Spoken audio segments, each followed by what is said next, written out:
Welcome to the Banker Lamp. Please enjoy the video.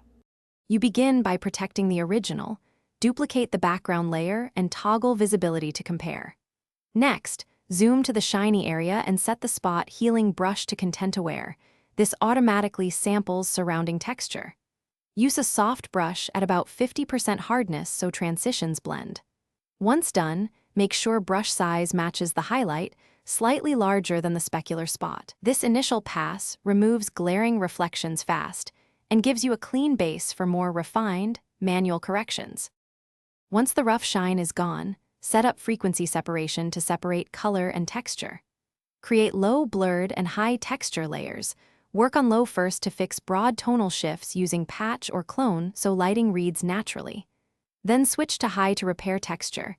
Use the healing brush at small settings, around 0.5 to 1 px, sampling nearby undamaged texture. Make sure to toggle between layers frequently so color corrections don't destroy texture, and watch edges where highlights meet shadow.